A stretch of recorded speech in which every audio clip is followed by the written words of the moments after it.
Приветствую всех у себя на канале. Значит, сразу информация для тех, кто ждет, когда переводчик выйдет. ДОЖ. Заявление подано на оформление авторских прав. Пока оно рассматривается, не знаю, когда рассмотрится, решил сделать видео, которое будет потом вам полезным, чтобы ко мне было меньше вопросов, что как делать там. Здесь будет рассматриваться пример согласования существительных и тех прилагательных, которые должны будут меняться, корректироваться в зависимости от класса существительных. Значит, в данном случае для примера взято чеченское слово, это рукав. Значит, вот так это будет звучать. Если, то есть здесь заранее я заранее занес эти связки существительных с прилагательными, и тут вам ничего думать не надо, они уже правильно переведутся. То есть вот так. Если перевести из русского языка на чеченский, сразу мы получим правильные переводы. Вот так сейчас программа выглядит. Но это моя версия DOS Expert. Она отличается от программы, которая попадет к вам в руки тем. Здесь будет DOS просто написано и версия программы. У меня можно пополнять словарный запас программы, у вас этого нельзя будет делать. Так, в программе сейчас 1 177 082 слова. Так, далее пошли. Следующее прилагательное док. Так, еще эти прилагательные, которые необходимо будет согласовывать с классом существительных, они все в словаре мотивы будут сопровождены вот такими звездочками. Здесь они будут, вот эти звездочки тоже. То есть вам сразу нужно будет подумать, что когда вы перевели переводчиком, что это слово надо будет согласовать существительное с классом прилагательного. Дальше вот это вот прилагательное док, это только для объекта в единственном числе. Используется даки только для объекта во множественном числе. Ну, даки, то есть это для слов, ну, рукава, там, люди, не знаю, кошки, ну, все, что во множественном числе, это для этого это прилагательное используется. Это, для примера, общее правило согласования жима. Это маленький, молодой, мелкий, у него разные переводы есть у этого слова. Ну, в данном случае мы взяли один вариант перевода, это маленький. То есть маленький рукав это будет вот так вот жима пьешь. А тегий прилагательное уже используется только для объекта во множественном числе. Маленькие, то есть маленькие рукава будут вот так вот рос. Но есть исключение в данном случае для кеги. Также и для множественного числа попадается прилагательное жима. То есть может быть и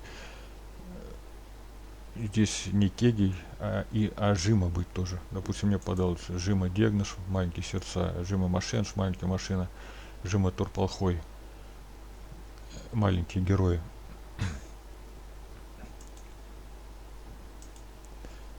Так, но сейчас нас больше интересуют вот эти вот прилагательные, у которых нужно будет менять букву. Вот эту вот букву D, она должна будет меняться.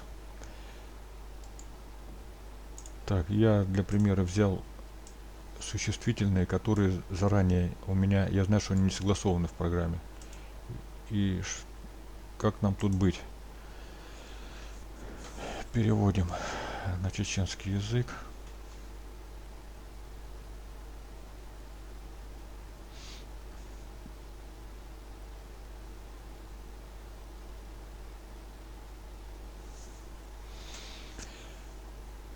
Так, и вот что мы получили тут кучу слов, не нужно в панику впадать.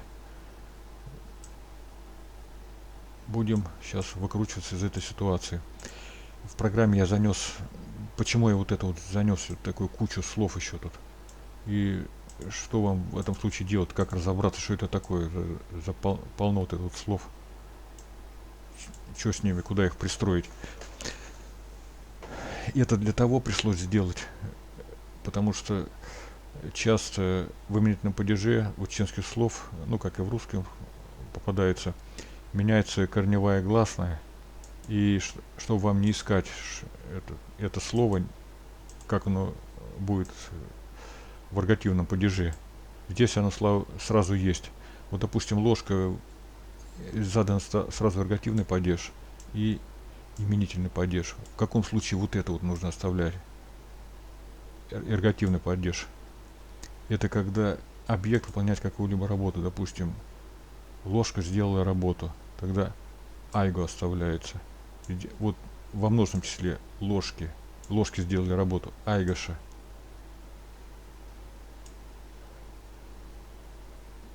Вот она везде попадает. А это уже идет у нас родительный падеж, кого чего. Потому что если написать по-русски просто ложки или произнести, то непонятно, что вы сказали, то ли во множественном числе слова, то ли в родительном падеже. А здесь сразу вам варианты даются. Вот это вот отвечает Айген на вопрос кого чего, ложки. Вот это эргативный падеж. Он может быть переводиться как ложки, имеется в виду множественное число, и ложками. Когда работа производится, значит, остается существительное ложками. И класс вам дан сразу всех этих. Вот это вот опять же здесь башни. Тоже, если произвести слово башни, непонятно, что вы сказали, то ли родительный падеж, то ли множественное число. Это родительный падеж кого чего. Кого башни, кого чего. Бавнаш, бявнаш. Ну, я так произношу, слишком сильно не прислушивайтесь, как я чеченские слова произношу. Сейчас суть не в этом. Это переводится и как башни, имеется в виду множественное число, и башнями, когда выполняется какая-то работа объектом во множественном числе. Теперь согласовываем. Длинная ложка, это класс Бу нам показан. Стало быть, у нас будет беха.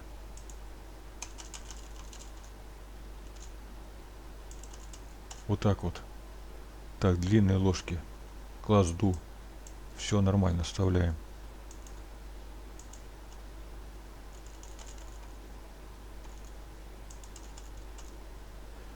Большая ложка. Класс Бу. Бокха. Бокха Айк. Большие ложки. Класс Ду. Оставляем. Угадали. Ничего менять не надо. Так, маленькая ложка жима. Тут нам класс не нужен. Буква D отсутствует. Вот так примитивно рассуждаем. Так, маленькие ложки. Здесь может быть как кегий, так и жима. Но оставим кеги, как бы это правило. Оно прям железно. Кеги для объекта во множественном числе.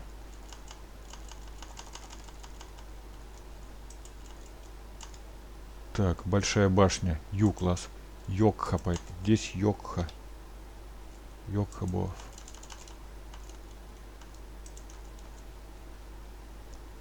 Так, большие башни. Класс Ю. Вот здесь у нас будет Якхи. Бавнаш. Не знаю, правильно произнес. Башня. Так, вот что мы получили. Вот так вам, если вдруг не попалось сразу согласованное существительное с прилагательным, то вот как вам нужно будет поступить.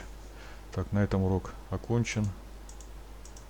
Благодарю за просмотр.